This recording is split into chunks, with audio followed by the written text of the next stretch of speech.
for tuning in to Ask an Islander. This morning, I'm sitting down with our very own What's Up lady, Ariana, to talk about the Institute for Public Leadership.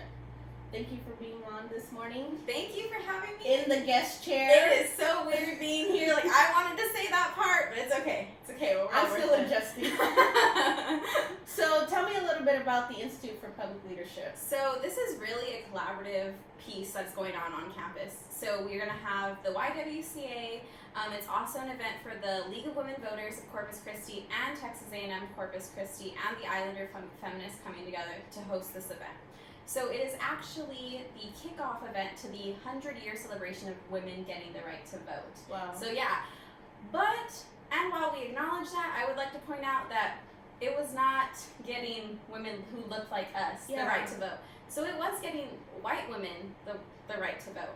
But even so, they did make progress, and eventually our ancestors got their stuff. But I always want to acknowledge that it wasn't all women at first. There was definitely boundaries and racism a part of that movement, and we can never forget that. But acknowledging it and then seeing like how we're having events like this is super important. And what's really special about this event is 4 students are organizing it. All Latina students who are bringing this event to life for you. So how we came from 100 years ago, white women getting the right to vote, and now we have 4 Latina women organizing this event on this campus. And I think it's really great that the students are being involved in this process, right? So even though you guys are working with community leaders, it is the students who are really working to organize this. And so that itself is modeling that it is young people who are bringing these topics together, who are saying, hey, this is what we care about, we want to see more things, we have a voice too.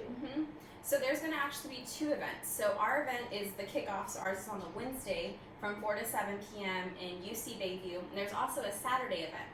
So that Saturday event is vastly different from the Wednesday event because the Saturday event is for community members who want to run for office.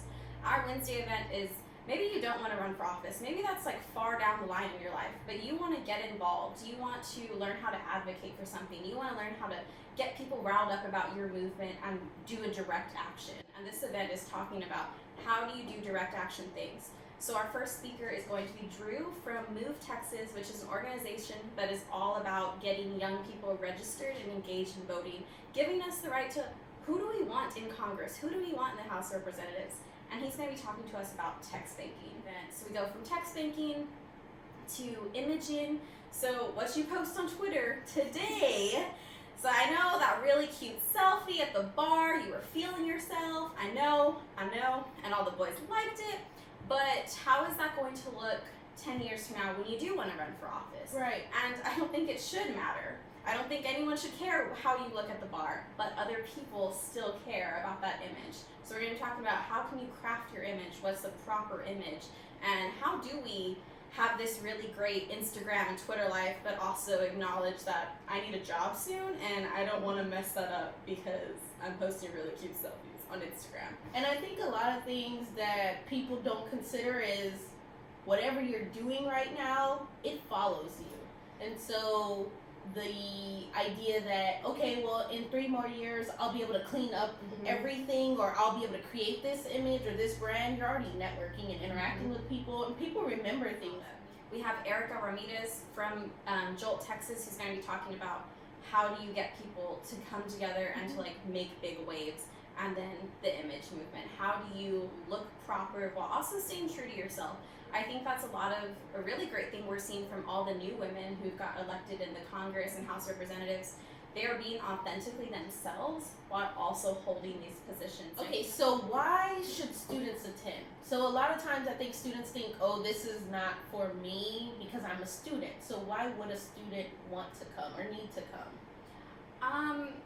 I think in like the frankest words I can put it, it's like every time I get on social media and I feel like our world is on fire and I need to do something. And this event is like, how do I do something? What do I do?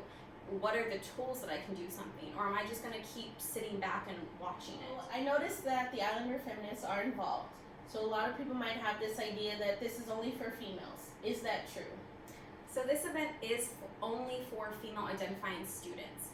And that's because we see these disparities. If you Google how many women are in Congress, House of Representatives, only 23% are women. 25 in one, 23% in other.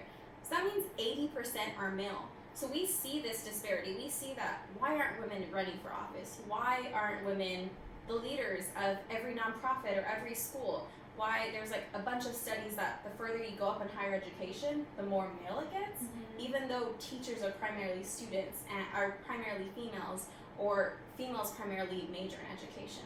So creating that safe place where females can speak openly about how it feels being in a room with men of power and positions and just holding certain offices. So being able to freely speak, I think clarifying that so that people understand who this event is for. Sometimes people feel left out or say, well, why did they only do it that way? There's always a purpose, and I think educating people on what that purpose is, it is to bring up a population of people, and right now it's the women, bringing up women, bringing up women's voices, and that's really important.